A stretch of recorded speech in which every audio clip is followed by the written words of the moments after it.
Welcome to Empowered to Grow, the podcast. I am your host, Hanan Basha, the business doctor. Following our conversations with empowered women who woke up one day and consciously claimed, I am more than enough, I am worthy, I am empowered to grow. And along their empowering journey towards realizing their own potential and their quest for growth, they became a beacon of hope and guidance for others. May you also find your inner power to grow. Hey everyone, welcome to another episode. This is Hanan Basha, your host. So today's empowered lady is a dear friend of mine, and it was one of those serendipity moments where we just met. She was doing some research for her business, and as I was just talking to her before the episode, we're like, we were supposed to meet for an intro kind of coffee for 15 minutes. And ended up doing like a 2-hour session. And since then, I think every time we talk, we just can't stop talking because we click on so many levels. Shaikha, welcome to the episode. Thank you, Hanan. So happy to be here. Thank you. So just to give you an intro, Shaikha Al-Thani is a third culture kid. She's lived in Switzerland, Spain, UK, USA, and Qatar. She is an innovation strategist, which is really interesting, because she works with arts and culture organizations to design innovation strategies that drive cultural relevance and growth. So she's done a bit of studying there, but she's done a lot of applications besides that.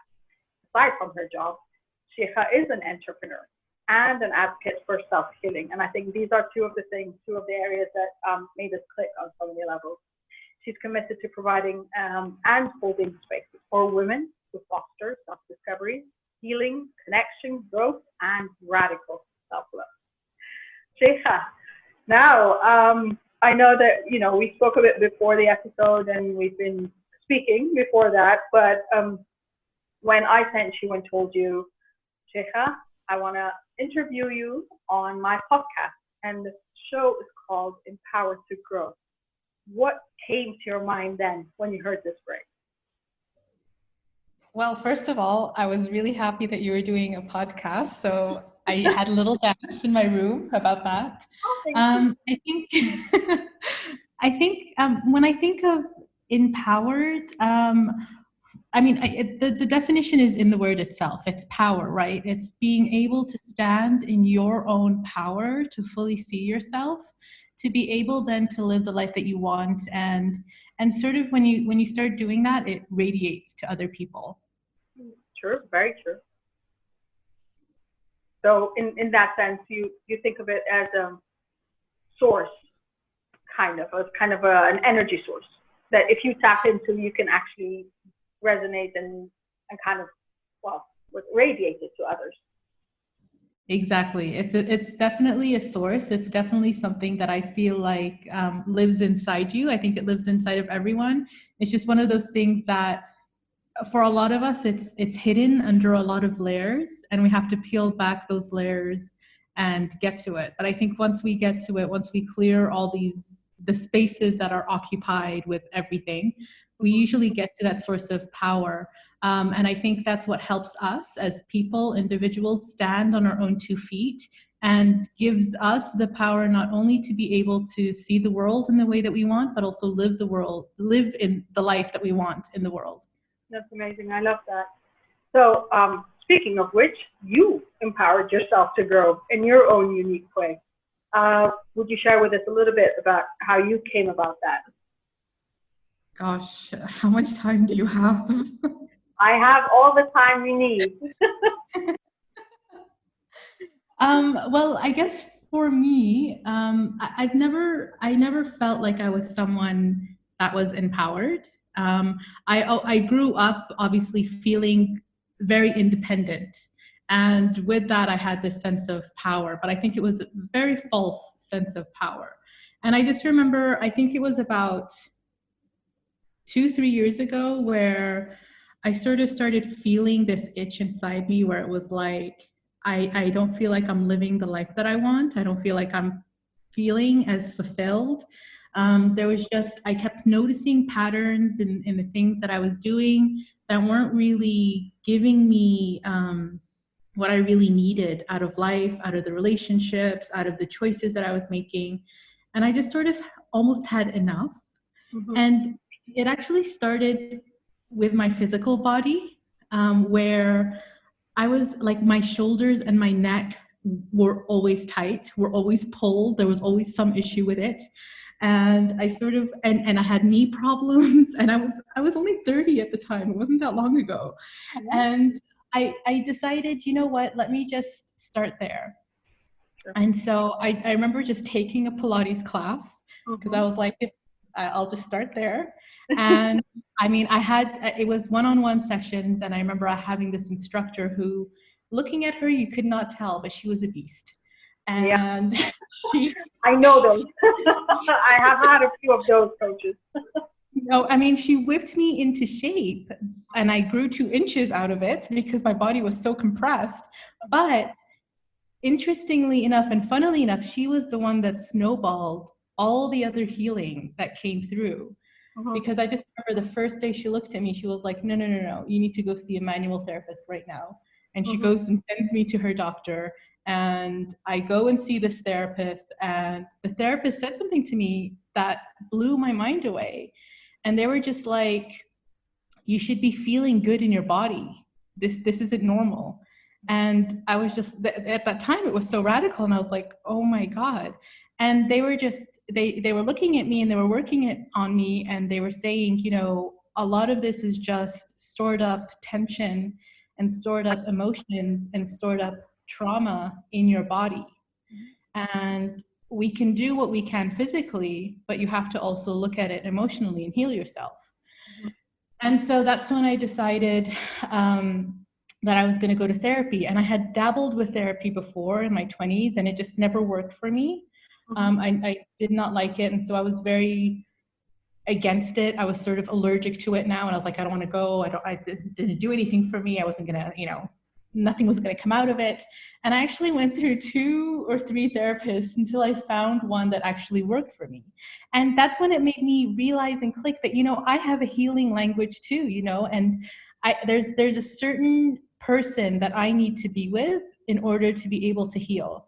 And that person was someone that could engage with me, that could respond to the things that I was saying, give feedback, conversate, where all the past therapists that I had went to was sort of like this one-way street, where, you know, they would sit quiet and expect me to speak. I never speak in that. And so it was always like a quiet 45-minute session, which was a waste. But with this therapist, I mean, she would say the simplest things to me, and it would blow my mind. Like simple things like, why not? And I was like, because I have to. What do you mean, why not? Like, I just have to. This is what I know. And she helped me realize that I was sort of living this life in a pattern, in this program, and believing that I had to live life in a certain way because that's what I was taught. That's what I was taught growing up, whether it's through my family, through school, through friends. I was taught in this way to grow up in that sense. And, you know, she made me realize too that one thing that I was doing was I was doing everything in my power to make myself invisible. And I was doing that through being a perfectionist and through being misindependent. Because by being a perfectionist, I do everything right. I follow the rules to the T. No one will raise their voice at me. No one will notice me. It's always just like, oh, look at Shaikha. She's doing such a good job. We don't have to look at her. We don't have to take care of her. She knows what she's doing. She's great. And me thinking that's me trying to get love was actually me pushing myself down and making myself even more invisible. And then the other part of it was me being so independent it was sort of this trauma response where, one, I didn't feel like I could depend on people, but also by being independent, I didn't allow myself to open up my heart to accept help from other people. And I wasn't able to do that because the root cause of all of this was I didn't feel like I was deserving enough to take up the space of being a human being in this planet. And so I just remember you know, when I was it hit this wall of I really need to make a change in my life. I started realizing this pattern with like my friendships too, where I'd make friends and I would instantly go into this role of therapist to them, caretaker, the one that is always there, the dependable one. And it was never reciprocated. And whenever I wanted that back, I never got it. And I never realized why. And so all of my friendships throughout my whole adult life would always die down because I always ended up resenting them. And I didn't realize that I was playing these two roles where one, I was wanting them to love me, wanting them to comfort me, wanting them to reach out to me, but making myself invisible, if that makes sense. I don't know how to explain it, where I never actually talked about it. And so in doing that, it sort of made me the strong one, and I was always the strong one my whole life. And it's weird being the strong one because I was someone that was fighting these polar opposites where I wanted to be strong because I was making myself invisible, but at the same time, it's like, the strong one is the person that's always invisible because it's the strong one that no one ever checks up on. That's the strong one that no one ever sees if they're okay because they're so strong. Why should they? Why should we check up on them? And so it's also because you took on the role of a nurturer. And when you become the nurturer, then you are implying that I don't need to be nurtured. So I don't want anyone to take care of me. I'm just going to, kind of don't pay attention to me. I'm going to pay attention to you. I'm going to take care of you. Exactly. And I realized that I instantly took on that role because that was the only personality that I knew. I did not know anything else. I thought that if I did not play that role, then I would be unlovable and I had nothing else to offer anyone. And no one would want to be my friend as just Shaikha. And so, and I still struggle with that. I still sometimes, fall into that role. And it is something that I enjoy, but it's also something that I need to build up boundaries around. And so that was another thing that I learned through my exploration is boundaries. And oh my goodness, was that a new thing? I had no boundaries my whole life. No, been there, done that, still doing it. I know. And I feel like, with COVID, I've lost all my boundaries. And so now I'm reworking all of that again. And it's just it's such hard work and it's such an uphill battle. But actually think of it this way, that yet again, with what happened, these were unprecedented times. And thus you also needed to give yourself the chance to kind of react on so many levels to it. And then now, but it's not uphill battle anymore because you kind of already know what to do. So you're not starting from down below at the end of the hill, you're halfway there. So okay, you slipped back a few steps, went down a few meters, but you can definitely go back up again, and it's going to be much easier for you now because you've practiced this before. Exactly. And I think, I think that's the thing about healing. I think a lot of people think that, if I heal, then it's just going to be rainbows and butterflies. No, but it's not. And it's also like you don't landslide back to where you were. And that's something I had to teach myself because I did also have, I have this tendency to be all or nothing, black and white, yes, no, there's no gray area. And so I think I'm trying to be more aware and more conscious, and I think I am. And I notice things that trigger me, and I notice my reactions to them now, and they're definitely different, and they're definitely changing. And so I think that's a huge victory. Yeah, of course. The awareness in itself, being aware, is a victory. And any other action, any other reaction, any other act that you take to protect yourself and protect your sanity and protect your boundaries and protect your love for yourself is a celebration henceforth. And I think that is also another thing, is when we start celebrating ourselves and all the small things that we do, that is another act of empowerment that a lot of people pass on. And they just don't see because we've been conditioned that celebrations are the major milestones in life. It's kind of the studies, the university, the marriage, the kids, the promotion. these are what are worth celebrating. But actually, getting out of bed in the morning and changing out of your pajamas is a celebration in itself. You know? Waking up without hitting the snooze button is a celebration in itself. And it is those small things and small acts of staying on track with your mental, emotional, and physical well-being and wellness and happiness. These are the things that we should be aware of and we should really celebrate. I know, and celebrating yourself is such a radical act, isn't it? Like, we should normalize it. It shouldn't be so radical. And I think, maybe in society, we've been taught that if we punish ourselves, if we kick ourselves in the butt, if we tell ourselves that we're stupid, we'll do better. And it's the complete opposite, actually. Because whenever you do kick yourself in the butt, you don't want to do it anymore. You get depressed. You feel like you're crap and you don't want to do it. But if you just celebrate yourself and celebrate the small victories, and the more you do it, it's really weird, by the way. I mean, I remember when I first started doing it, I was like, what the hell am I doing? But the more I did it, the more comfortable I got. And you know what, Hanan? It's so crazy, actually, because I mean, it's one of the things that my therapist told me. And she was just like, you need to start celebrating your small victories. And I started doing that. And I started doing that by just even recognizing that I exist, like me recognizing that I exist, which was radical in itself, by just saying good morning to myself every single morning. And I remember one time, like this, to me, this was the changing moment of my life. This is when I knew, oh my God, something changed inside me. Something like in the energy changed inside me. My healing is working. All the hard work is finally working. I just remember one day I was getting ready for work and I actually, for the first time, saw myself in the mirror. Like I actually saw my eyes. Like I made eye contact and I realized that there was someone else on the other end of the mirror. Like I wasn't looking at myself passively.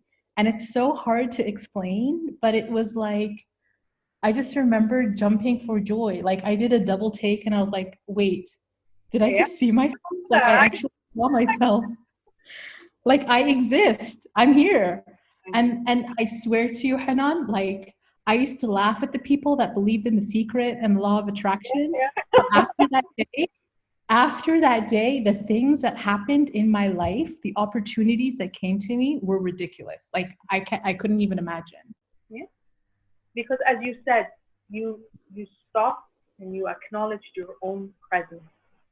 I've had those moments a few times where, I'm looking in the mirror, you get ready, you look in the mirror, you put on makeup and you do all that. And I remember I had one of those moments where I looked and I actually saw myself. And I was like, oh, hello there. I've missed you. I haven't seen you in a long time. And I got accustomed as well to waking up and smiling at myself in the mirror. And as you said, like the first few times I was like, okay, if anyone sees me, I was like, my husband's gonna think I've gone mad, which he already knows I have, but that's kind of taking it to the next level. But every time I do it, I know I'm empowering me, and I know that my energy shifts immediately, and then I come from a place of service, and I come from a place of abundance, and I come from a place of happiness, and no one can take that away from me. And I think that is the bottom line of it. No one can take away what you feel from you. Exactly. And that's true empowerment. Mm-hmm. Mm-hmm. So you went through that healing journey and that self-discovery in essence. How did you feel that empowered you, or how did that reflect on your life, your relationships, your career? Well, it made a huge difference, honestly. I think I wasn't the only one that noticed. Everyone around me was like, Shaikha, you changed. And they couldn't pinpoint what it was. Yeah. And it was just my energy. I think like my whole energy just changed. I think I was probably walking around all my life in this blanket of victimhood that's all of a sudden was not that anymore. Yeah. And I was still the therapist to a lot of friends because everyone sort of wanted to know what is the secret sauce, like how do you But I had my boundaries. And you know what? I still do struggle. I'm not healed. I don't think anyone reaches the point where they're healed. I think it is a journey. It is something that you continuously work on. But I've learned my boundaries. I've learned to actually identify what it is that I want to be doing and what is it that I don't want to be doing, and putting up boundaries in that way and not feeling guilt about it. But my therapist would tell me, whenever you do something or someone asks you something and you just feel that conflict inside you, ask yourself whether you're doing it out of guilt, obligation, or fear. And if it's any of these three things, then you're not doing it for yourself. And so I always ask myself that, and I'm able to put a boundary. And I still feel so guilty putting a boundary. I still do. But I feel better at the end knowing that, I put myself first. And especially when it comes with family, because I think in the Arab world, you're taught with your family, you have to do everything and anything. Like there is no no. No. And putting up boundaries sometimes and just saying, you know what, I can do it at this day, this time, but I can't do it any other time. Or I'll sit with you, but I'll sit with you for an hour and then I just have to like work or go out or do whatever it is. It makes such a difference, because all of a sudden, like, you end the day with energy inside you still, and you feel like you're living a life that you want to live. And I feel like I have less fear. Well, the fear has come back since COVID, but I'm working on it. But I do feel like I have less fear around things, and it was just this reprogram and reconditioning and of things where, and it's crazy because I see now the parts of people that are unhealed. Yeah. I can like see right through them, and I'm just like, oh my God, I wish I could just go in there and help you get to the point where I'm at, but I can't. But then the crazy thing is too, is I recognize old Shaikha in people, like people that are unhealed, some of their patterns, I can see it. And it's crazy to see that mirror. Yeah. It's shocking. But then it's also, it makes me feel like, oh my God, all I needed to do was a couple of switches and then that's it. Exactly. I think the other thing that it's taught me is no is a full sentence. It's taught me that I can walk into, Love that. no, it is.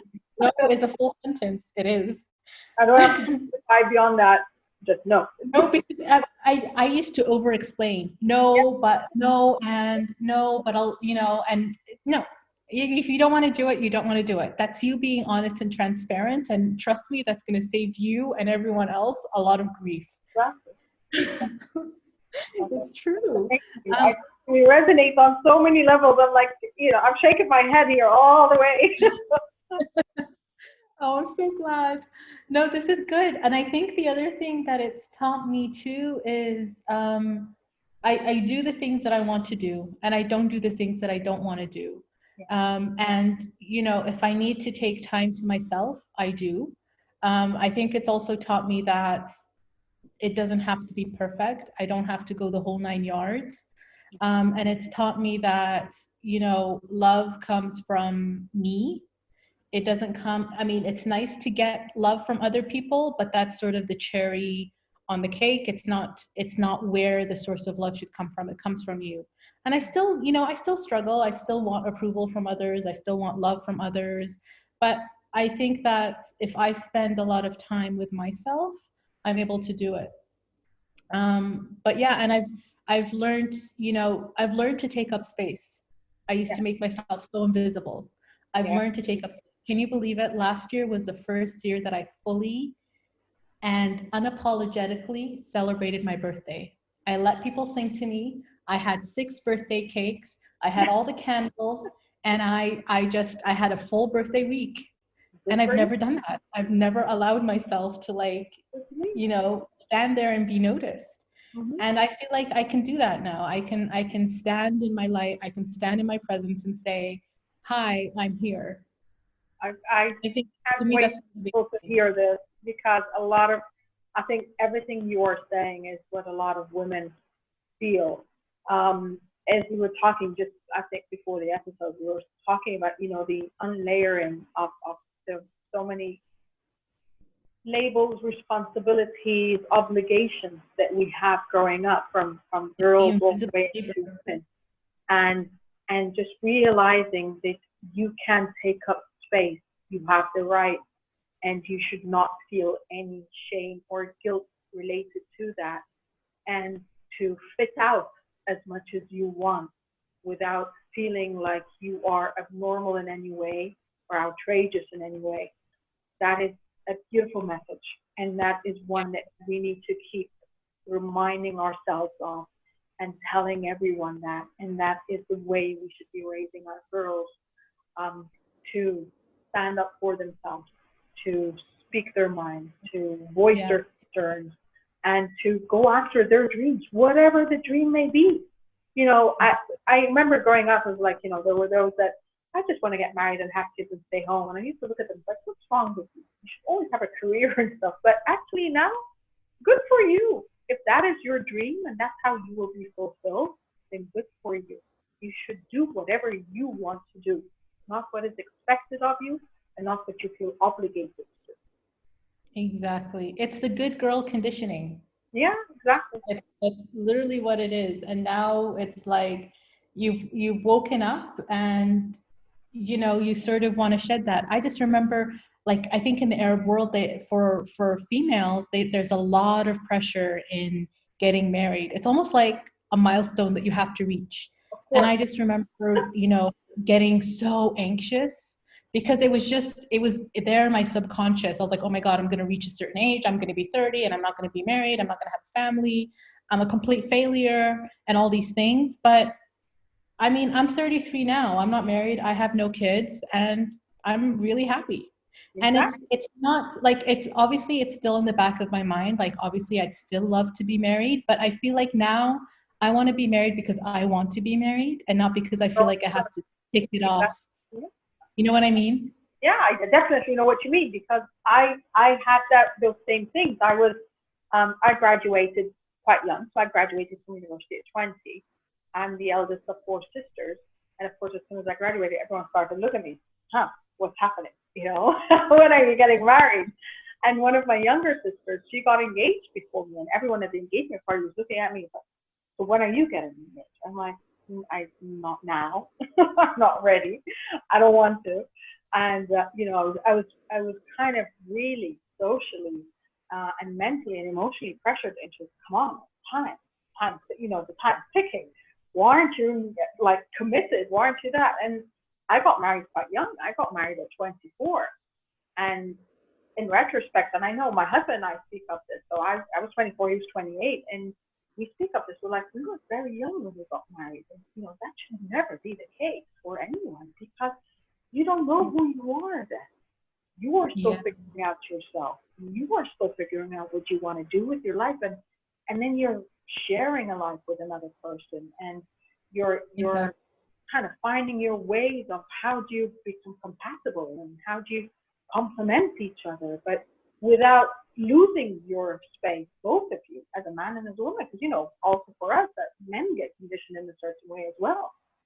So that's the beautiful thing, that now you have found yourself, and now you come from a place where you are open to that, to sharing. And I think I would keep saying now that, you know, I didn't have that concept of marriage when I first got married, but now my concept of marriage is sharing my life with a partner.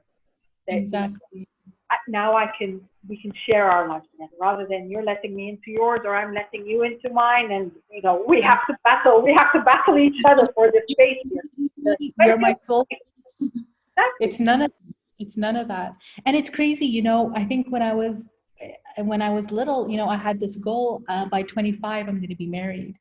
And I back now, I'm like, I don't know who the hell I was at 25, but there was no way I could have been a wife or a mother at 25. No way. Like, I think I would have been under a lot of pressure to do that. And like, honestly, kudos to a lot of women that have gotten married young, because that's really, really rough and hard. And it takes a lot. And I think you know, once you hit your 30s, that's when you start really looking at yourself.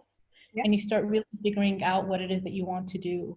And so it's a lot of emotional, it's a lot of emotions and growth and evolutions that happen between your 20s and 30s. And to add marriage to the mix too, it's a lot. And so I think, you know, for people that get married young, like that's really amazing to be able to do that and get through it. Yeah, exactly. So this is a continuation. We're going to continue this with our next question, as in, from where you stand now, what advice would you impart on your 20-year-old self?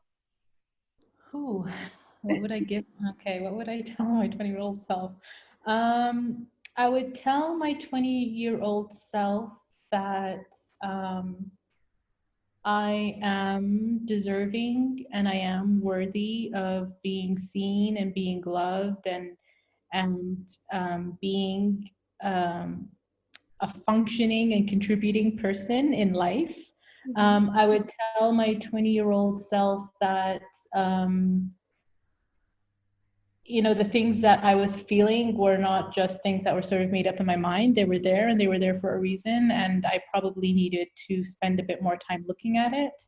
And I would tell my 20-year-old self to not be afraid to ask for help, whether it's from friends, family, or whoever else, the community around me, to ask for help, and to not be such a perfectionist all the time, and sort of, you know, be able to loosen up and not take things as seriously.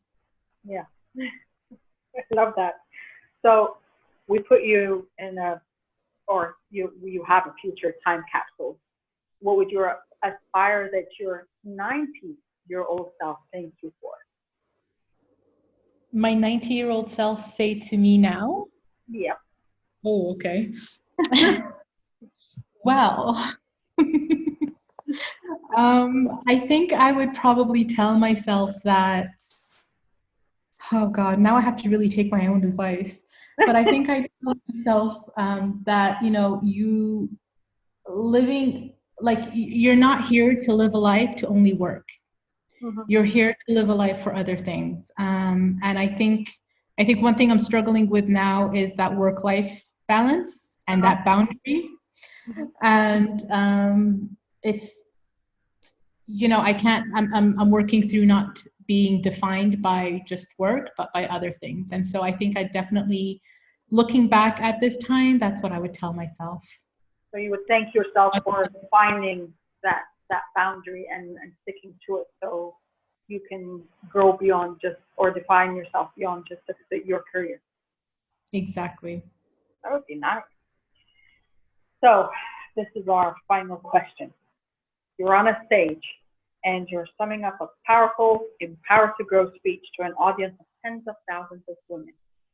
What would be that statement that you will leave them with? That wrap-up statement. Sure, Hanan. Pardon? I said that's a lot of pressure. No, it's an aspiration.